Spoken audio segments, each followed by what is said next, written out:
Today, we are diving deep into one of the most brutal, most heartbreaking stories in modern TV, the seven-season tragedy of Jackson Jax Teller from the amazing drama Sons of Anarchy. You know, at its heart, when you strip away all the leather, the gunfire, and the roaring bikes, this show is really all about family. It's about the deep, complicated, and often bloody relationships of the Teller-Morrow clan, the family that runs the Outlaw Motorcycle Club at the center of this whole story. And that brings us to the big, haunting question for our main guy, our protagonist, Jax Teller. His whole journey is basically a modern Shakespearean tragedy. I mean, think about it. He's a prince, haunted by his father's ghost, tormented by his mother and stepfather, and in the end, completely destroyed by the very crown he was trying to win. Okay, so let's get into it. The entire story really ignites with this one single foundational conflict, the battle for the soul of the club and for Jax himself. So when we first meet Jax, he's the vice president of SAMCRO, the club his late father John Teller helped create. He's got the respect, he's got the skills, but you can already tell he's starting to have some serious doubts about the club's violent path. And then everything changes. Jax finds this old manuscript his dad wrote, and this thing, it's not just some diary. It's basically a manifesto, a blueprint for John's original vision for the club, a brotherhood of rebels, not a criminal gang. It's a vision that has been totally and completely lost. And this just lays out the impossible spot Jax is in, right? He's literally caught between two powerful father figures. On one side, you've got the ghost of his dad, John, and this ideal vision. And on the other, you have the brutal reality created by his stepfather and club president, Clay Morrow, who has twisted SAMCRO into this ruthless gun-running machine. So, with his father's words rattling around in his head, Jax tries to steer the club back from the brink to a more legit path.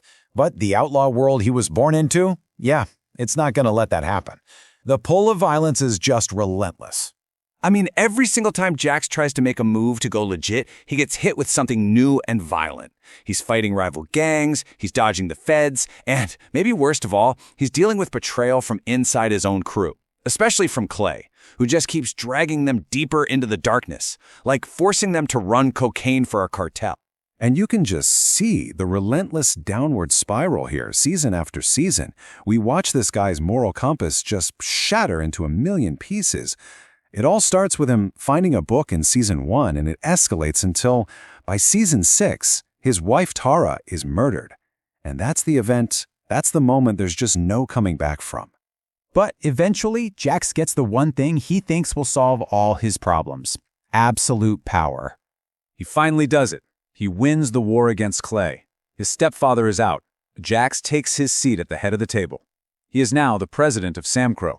He has the crown. But, as they say, be careful what you wish for. That crown is heavy, and wearing it comes at a soul-crushing cost. Because the power he fought so hard for, it doesn't save him or the club. It just consumes him. In order to protect SAMCRO, Jax finds himself making decisions that are even more violent, even more morally corrupt than anything Clay ever did. He becomes the very thing he hated, dragging himself into a darkness he can't escape. And all that just leaves him vulnerable, like a powder keg of rage and grief just waiting for a spark. And that spark, the one that detonates his entire world, is a single catastrophic lie. A lie that leads to the murder of his wife and sends him on a revenge mission for all the wrong reasons. And that one lie, well, it sets the stage for the final, bloody, and absolutely inevitable conclusion to his tragedy. So Jax is just completely shattered, right? He's consumed by an unimaginable grief and rage. And in that moment, the one person he should have been able to trust, his own mother, Gemma, tells him this massive lie. She blames a rival gang for Tara's murder, and Jax, blinded by all that pain, just believes her. No questions asked. The fallout from this lie it's beyond catastrophic. Jax unleashes an absolute storm of violence. His quest for vengeance literally burns down everything he ever tried to build, shattering alliances and leaving a trail of bodies that threatens to tear the club apart for good. And then the truth comes out, and Jax is forced to confront this unbelievable, horrifying reality. His own mother murdered his wife. The entire war, all the death, all the chaos, it was all for nothing. The real poison wasn't some rival gang. It was inside his own family, his own blood, the entire time. So, Realizing he has become the very monster he always fought against, he knows what he has to do. His last days are just this methodical, brutal checklist of atonement. He confronts his mother and kills her. He settles every single score. He makes damn sure his sons get out, that they'll never have to live this life.